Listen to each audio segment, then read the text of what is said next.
আসসালামু আলাইকুম। প্রিয় দর্শক, অন্য মঞ্চের আলোচনায় আপনাদের সকলকে আমন্ত্রণ জানাচ্ছি। সুপ্রিয় সুধী, যে যেখান থেকে দেখছেন সবাইকে অনেক অনেক প্রীতি ও শুভেচ্ছা। বাংলাদেশে আজকে আপনারা যদি রেডিও, টেলিভিশন, পত্রিকা, সোশ্যাল মিডিয়া যেটার দিকেই তাকান, দেখবেন এখনকার টক অফ দ্য কান্ট্রি হচ্ছে ডক্টর ইউনূসের ভারত আমেরিকায় সফর, এবং সেখানে আওয়ামী লীগের প্রতিবাদ, প্রতিরোধ এবং এনসিপির উপরে ডিম নিক্ষেপ, এই বিষয়টি নিয়ে কথা হচ্ছে, অনেক কথা হচ্ছে, চারদিকে শোরগোল হচ্ছে, নানানজন নানান কথা বলছে।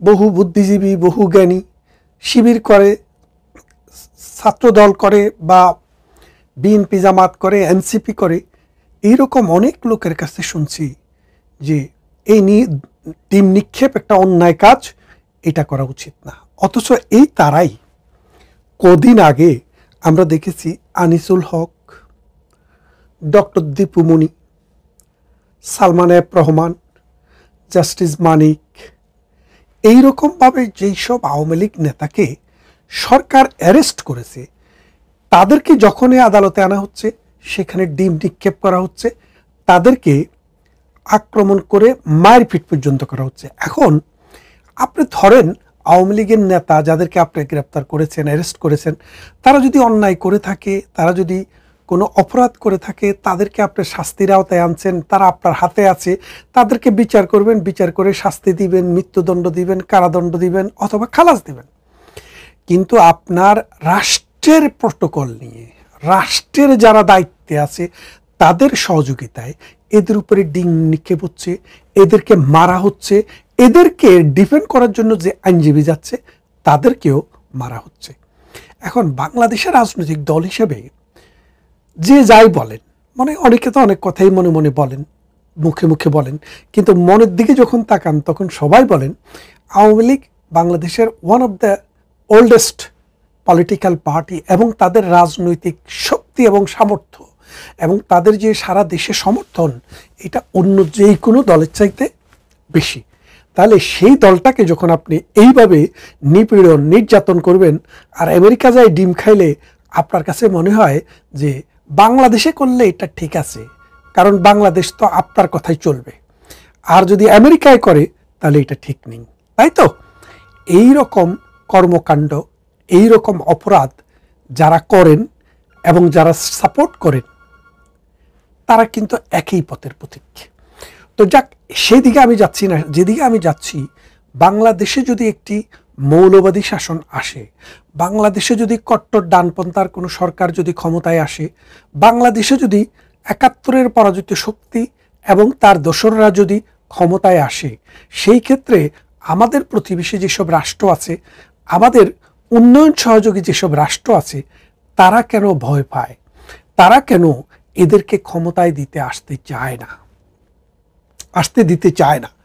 দেখেন, বিশেষ করে আমাদের রাজনীতি, বাংলাদেশের রাজনীতি, বাংলাদেশের অর্থনীতি, বাংলাদেশের সমাজ, বাংলাদেশের ইতিহাস এবং বাংলাদেশের মুক্তিযুদ্ধের সাথে ভারতের নাম অঙ্গাঙ্গিভাবে জড়িত। এর দুইটা কারণ। একটি কারণ হচ্ছে ১৯৭১ সালের মহান মুক্তিযুদ্ধের সময়ে ১ কোটি মানুষকে ভারত আশ্রয় দিয়েছে, মুক্তিযোদ্ধাদেরকে ট্রেনিং দিয়েছে, খাবার দিয়েছে, রসদ দিয়েছে, অস্ত্র জুগিয়েছে, ট্রেনিং দিয়ে বাংলাদেশের ভেতরে এসে অপারেশন চালানোর জন্য নিজের বর্ডারটি খুলে দিয়েছে।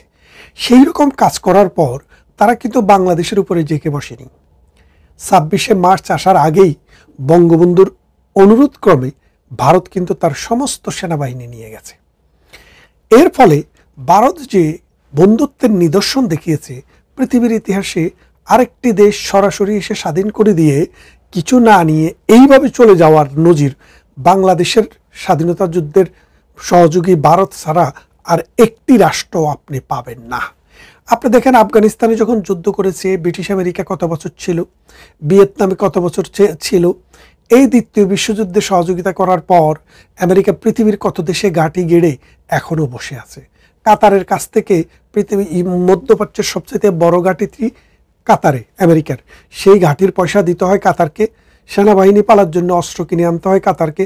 অথচ ইসরায়েল যখন কাতারে আক্রমণ করে ৬ জন লোককে হত্যা করে, তখন কিন্তু আমেরিকান বাহিনী একটি বন্দুকের একটি গুলিও ফুটায়নি। তো এইরকম কিন্তু আমরা দেখছি, অথচ ভারত তার বিপরীত আমাদের অর্থনীতিতে নানাভাবে সহযোগিতা করছে। বাংলাদেশ যে পরিমাণ বৈদেশিক মুদ্রা অর্জন করে সেটা প্রায় এখন 70 বিলিয়নের কাছাকাছি, 60 থেকে 70 বিলিয়ন। এই 60-70 বিলিয়ন আমরা যে গার্মেন্ট ম্যানুফ্যাকচারিং রপ্তানি করি, এর যে মূল কাঁচামাল, সেই কাঁচামালের প্রধান সরবরাহকারী রাষ্ট্র হচ্ছে ভারত। এখন এই ভারত থেকে যদি এই কাঁচামাল আমরা আমদানি করতে না পারি, তাহলে আমাদের এই 70 বিলিয়নের এই যে বৈদেশিক মুদ্রা অর্জন সেটা অনিশ্চিত হয়ে যায়। কেন হয়ে যায়? যেটা ভারত আমাদেরকে সরবরাহ করে এটা কিন্তু পাকিস্তানের সেই সক্ষমতা নেই সরবরাহ করার। দ্বিতীয়ত, ভারত ছাড়া যদি আমরা জাপান থেকে আনি, অস্ট্রেলিয়া থেকে আনি, কানাডা থেকে আনি অথবা চায়না থেকে আনি, তাহলে আমাদের যে পরিবহন ব্যয় বেড়ে যায় 20% এবং সময় বেড়ে যায় 15 থেকে 20 দিন। তাহলে আপনি একটা জিনিস হিসেব করে দেখেন, আপনি যেটা আপনার প্রতিবেশী একটা রাষ্ট্রের কাছ থেকে 15 থেকে 20% কম দামে এবং 50% কম পরিবহন খরচে নিয়ে আসতে পারেন, সেই ক্ষেত্রে আপনি আমেরিকা, কানাডা, অস্ট্রেলিয়া, নিউজিল্যান্ড অথবা চায়নাতে যাবেন কেন? এখন চায়না থেকে ধরেন আপনি আনলেন, কিন্তু আনলে আপনার যে ট্রান্সপোর্টেশন কস্ট বেড়ে যাবে 10%, আর মানে ক্রয় মূল্য বেড়ে যাবে আরও 20%। 20 আর 10 এই হলো 30%। এখন আপনার যদি 30% যদি ভিত্তিমূল্য বেড়ে যায়, তাহলে আপনি বিক্রি করবেন কত টাকায়? সেই জন্য বাংলাদেশের এই ব্যবসাটাকে ধরে রাখার জন্য ভারতের এই মার্কেটটি, এই মানে রপ্তানি, ভারতের রপ্তানি আমাদের আমদানি, এটিকে স্থিতিশীল রাখা দরকার। এখন আরও একটি বিষয় হচ্ছে, ভারত আমাদের 3 দিক দিয়ে ঘেরা। আমাদের এই 3 দিক দিয়ে ভারতের 60টি ছোট ছোট স্টেট আছে। এই স্টেটগুলো বেশিরভাগই দুর্গম, পাহাড়ি, এবং ভারতের যে দিল্লি, আগ্রা, মূল ভূখণ্ডের যে রাজধানী যেখানে, সেখান থেকে এই জায়গাগুলো একটু অনেক রিমোট, যার কারণে এই বাংলাদেশে থাইকা বাংলাদেশের ভিতরে যদি মৌলবাদী এবং সন্ত্রাসীরা এবং মৌলবাদী কোনো সরকার যদি এখানে ক্ষমতায় বসে, তাহলে তারা পাকিস্তানের সাথে লিয়াজো করে এই ভারতের 60টি স্টেটকে অশান্ত করবে। যার কারণে ভারত কোনোদিনও চায় না যে এই বাংলাদেশে একটি মৌলবাদী শাসন আসুক, এবং এই মৌলবাদী শাসন যদি বাংলাদেশে আসে, ভারতের সাথে সম্পর্কটি হবে দাঁড় কোমড়ায়। আর এই দাঁড় কোমড়া সম্পর্ক যখন ভারতের সাথে হবে, তখন সারা বিশ্ব এখানে ইনভেস্টমেন্ট কমিয়ে দেবে। পৃথিবীর বিভিন্ন দেশ যারা এইসব দেশে বাংলাদেশের মতো জায়গায় ইনভেস্ট করে, তাদের ইনভেস্ট জিরোতে নেমে আসবে। কারণ ভারতের নানান দিক আছে। ভারত বলে, আপনি যদি বাংলাদেশে বিনিয়োগ করেন, তাহলে আমার দেশে আমি আপনাকে বিনিয়োগ করতে দেব না। এখন যেখানে 1.3 বিলিয়ন বা 1.5 বিলিয়ন জনগণ, সেইখানে সরকার কেন 0.17 বিলিয়ন মানুষের কাছে বিনিয়োগ করবে? অর্থাৎ আমাদের হচ্ছে 17-18 কোটি মানুষ, আর ভারতের হচ্ছে 140 কোটি মানুষ।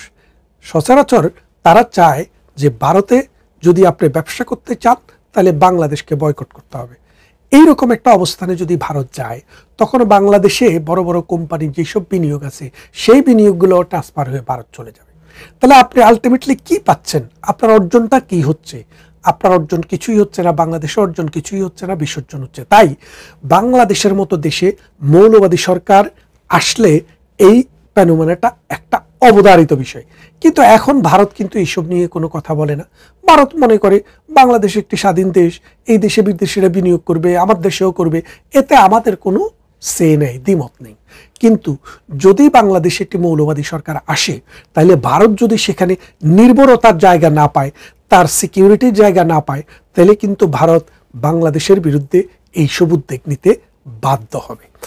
2 নম্বরে আরেকটা বিষয় যদি আপনি দেখেন, জামাতকে নিয়ে যখন বিএনপি 2001 সালে ক্ষমতায় আসে, তখন এই যে 10 ট্রাক অস্ত্র এসেছিল রাষ্ট্রের সহযোগিতায়, কারণ জামাতের তখন রাষ্ট্রে একটা অবস্থান ছিল, যেহেতু সরকারে 2 জন মন্ত্রীও ছিল, তারা পাকিস্তানের সাথে, চায়নার সাথে চুক্তি করে এই বাংলাদেশের উপর দিয়ে ভারতের এই বিদ্রোহীদের কাছে দেওয়ার জন্য 10 ট্রাক অস্ত্র নিয়ে এসেছিল।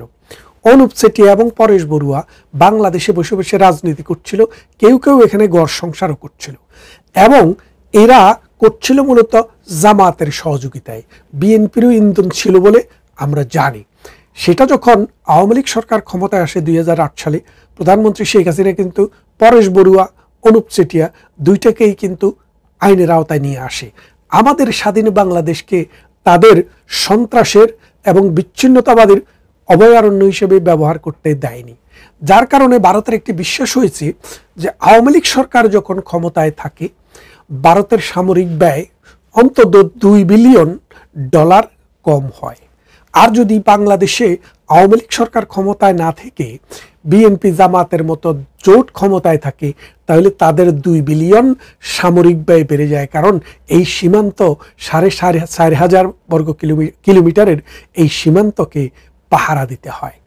তাই আমি যেটা বলছি যে এই ভারত কখনো বাংলাদেশে এই সন্ত্রাসবাদী, এই জঙ্গিবাদী, এই মৌলবাদী, এই ধর্মাশ্রয়ী সাম্প্রদায়িক শক্তিকে ক্ষমতায় দেখতে চায় না। তাহলে আগামীতে যে নির্বাচনটি বাংলাদেশে হবে, সেই নির্বাচনে কি আওয়ামী লীগ অংশগ্রহণ করতে পারবে? ভারত মনে করে, ভারতের বোদ্ধা মহল এখনো মনে করে, এই সরকার বাংলাদেশে যদি সুষ্ঠু স্থিতিশীল একটা সরকার চায়, তাহলে আওয়ামী লীগকে ইনক্লুড করেই একটি নির্বাচন করতে হবে। আওয়ামী লীগকে যদি ইনক্লুড করে নির্বাচন করা না হয়, সেই নির্বাচনের স্থায়িত্ব বাংলাদেশে 5 বছর হবে না। আরেকটি অ্যানার্কি হবে, হত্যা হবে, মৃত্যু হবে, অর্থনীতি ধ্বংস হবে এবং দেশটি ভিক্ষার ঝুলি হাতে নেবে। তাই এখনই ভারতের অনেক ট্যালেন্টেড মানুষের সাথে, অনেক ইন্টেলেকচুয়াল মানুষের সাথে, কবির সাথে, প্রাবন্ধিকের সাথে, অনেক পররাষ্ট্র বিষয়ে কাজ করেন, সিকিউরিটি নিয়ে কাজ করেন, অনেকের সাথে নানান সভায় সমাবেশে, নানান মিটিংয়ে অথবা নানান ঘরোয়া আলোচনায় কথাবার্তা হয়, দেখা সাক্ষাৎ হয়। বুঝেছি তাদের যে ধারণা যে বাংলাদেশে আওয়ামী লীগবিহীন কোনো নির্বাচন সম্ভব নয়। আর যদি কোনো কারণে কাঁধ ঠেলে যদি ডক্টর ইউনূস মৌলবাদীদেরকে সাথে নিয়ে এইরকম একটি নির্বাচন করে, তার পরিণতি বাংলাদেশের জন্য অনিবার্যভাবে বিপর্যয় ডেকে আনবে। আপনি দেখেন ডক্টর ইউনূস আমেরিকায় যাচ্ছে, সেখানে প্রতিবাদের সম্মুখীন হচ্ছে, ব্রিটেনে আসছে, সেখানে প্রতিবাদের সম্মুখীন হচ্ছে, ডক্টর ইউনূসের সেনাবাহিনী জাপান যাচ্ছে, সেখানে প্রতিরোধের সম্মুখীন হচ্ছে। আপনি যাবেন কোথায়? এই 56,000 বর্গ মাইল পেরিয়ে আপনি যেখানেই যাবেন সেখানেই আপনি প্রতিরোধের সম্মুখীন হবেন। আপনার পক্ষে কথা বলার লোক পাবেন না। আপনি যেই শেখ হাসিনাকে এত বছর থেকে আপনারা অভিযোগ দিয়ে এসছেন যে একটি সুষ্ঠু নির্বাচন হয়নি, সুষ্ঠু বলতে ইনক্লুসিভ নির্বাচন হয়নি। সুষ্ঠুতার প্রথম কথাই হচ্ছে ইনক্লুসিভনেস, পরবর্তীতে হবে সুষ্ঠু। এই ইনক্লুসিভনেস না থাকার কারণে আপনারা শেখ হাসিনার নির্বাচনকে বর্জন করেছেন। এখন আপনারা যে নির্বাচনটি করছেন, দেশের সবচেয়ে বড় দলকে ইনক্লুসিভকে অংশগ্রহণ করার কোনো সুযোগে রাখছেন না। আওয়ামী লীগ যাবে কি যাবে না সেটা তো তার ইচ্ছে, কিন্তু আপনি তাকে কোনো নির্বাচনে অংশগ্রহণ করার সুযোগে রাখছেন না। এর ফলে কি হচ্ছে? বাংলাদেশ একটি অন্ধকার অনিশ্চিত ভবিষ্যতের দিকে রওনা দিয়েছে। এখন বাংলাদেশের যে ডক্টর ইউনূস, তিনি তো 5 দিনের সরকার, তিনি চলে যাবেন। এই যে মনে করেন নাবালক এনসিপির ছেলে পেলে, তারাও কিন্তু রাষ্ট্র পরিচালনার কোনো অভিজ্ঞতা নাই, জীবনের কোনো অভিজ্ঞতা নাই, বোধ নাই, বুদ্ধি নাই, মূর্খ হয়নি। এবং আপনি যদি দেখেন জামাতে ইসলামী, কোনো দিন তারা এককভাবে সরকার গঠন করে নাই। 2 জন মন্ত্রী সর্বোচ্চ পেয়েছে। বাংলাদেশের সর্বোচ্চ 10%-এরও নিচে তারা ভোটের শেয়ার করে, অর্থাৎ বাংলাদেশের মোট পপুলেশনের। তাইলে এখন খেয়াল করে দেখেন, যদি বাংলাদেশে 10% হলো জামাতের ভোট আর 30% হচ্ছে বিএনপির ভোট, এই 40%-এর ভোট নিয়ে যদি দেশ শাসন করে আর 60% মানুষকে যদি বাইরে রাখে, তাহলে দেশে যে অশান্তি, অরাজকতা হবে, মানুষ যে বিচ্ছিন্ন হয়ে যাবে, সমাজে যে একটা অ্যানার্কি তৈরি হবে, অর্থনীতি একটা অনিশ্চয় গন্তব্যের দিকে যাবে, এই জিনিসটিও মনে রাখা দরকার। তারপর আপনি দেখেন বাংলাদেশে আসিফ নজরুল যখন ক্ষমতা আসলো, এই ক্ষমতা আসার পর আসিফ নজরুল ক্ষমতা আসার আগেই বললেন 26 লক্ষ ভারতীয়। এখন কিন্তু তিনি আর ভারতীয় চোখে দেখেন না। কারণটা কি? কারণটা একটু গভীরভাবে উপলব্ধি করার ব্যাপার। তারপর দেখেন মোল্লারা আজকাল কথা বলছে, এরা যে এই যে জামাতে ইসলামী, আপনারা অনেকে ইসলাম এবং জামাত মনে করেন, জামাত শব্দটা তো আলাদা শব্দ, এটার সাথে ধর্মের সম্পর্ক নেই, কিন্তু ইসলামের সাথে ধর্মের সম্পর্ক আছে। এই জামাতে ইসলামীর যেসব নেতা, এই যে হামজা আজকাল কি বলছে ঢাকা বিশ্ববিদ্যালয়ে এত বছর পর্যন্ত কি হয় না, কোনো আজানে হয় না। 17 বছর থেকে নাকি আজানে হয় নাই, কারণ ছাত্রলীগের পোলা মানে নাকি আজান শুনতে পছন্দ করে না। এই যে মিথ্যা কথা, বাকপারিকতা, এরাই হচ্ছে তাদের মুখপাত্র। তারপরে আপনি আরেকটা দেখেছেন, নোয়াখালীর তারেক মনোয়ার, প্রতিদিন পাঠাবাস, একটা মিথ্যা কথা না বললে তার দিনই শুরু হয় না। এরা হচ্ছে জামাত। কাজী ইব্রাহিম, প্রতিদিন জিনের সাথে তিনি সলা পরামর্শ করেন, এরা হচ্ছে জামাত। তারপরে আপনি দেখেন সাম্প্রতিক আরেকটা বলল, জাহাঙ্গীরনগর বিশ্ববিদ্যালয়ে নাকি প্রতিদিন ছেলেবেলেরা যে মুখ ধোয়ে মানে কুলি করে নাকি মদ দিয়া, মদটা নাকি এত সহজ প্রাপ্য। এই যে কথাবার্তা, এইসব কথাগুলো শুনলে আপনারা বুঝবেন, কি বুঝবেন, যে এইসব মানুষ ধর্মের নামে লেবাস ব্যবহার করে নিজেদের অন্য কোনো জায়গায় বুদ্ধি জ্ঞান খাটিয়ে কর্ম করার কোনো ক্ষমতা নাই। কবর জিয়ারত, ওয়াজ মাহফিল এগুলা করে নিরীহ, নিরপরাধ এবং অর্ধশিক্ষিত, আধা শিক্ষিত, অশিক্ষিত যারা আল্লাহু আকবার, তারপরে সুবহানাল্লাহ, ঠিক বললাম কিনা, ঠিক বলেছেন, এরকম বলে বয়ান দেয়, এইসব মানুষের বক্তৃতা শুনে। আসুন, আমাদের আগামী নির্বাচনকে আমরা যদি এটা গ্রহণযোগ্য মাত্রায় নিতে চাই, সকল দলের অংশগ্রহণে একটা নির্বাচন চাই, যেই ক্ষমতায় আসুক, আমাদের কোনো কথা নেই। এক, দ্বিতীয় হচ্ছে এই আল্লাহর ধর্মের নামে, নবীর ধর্মের নামে, ইসলামের নামে যারা এই মিথ্যা প্রপাগান্ডা করে, প্রতিদিন মিথ্যা কথা, প্রমাণিত মিথ্যা কথা, এগুলা তাদেরকে ইসলাম ব্যবহার করা থেকে বিরত রাখার জন্য আমরা যা করা দরকার তাই করার জন্য প্রস্তুত থাকেন।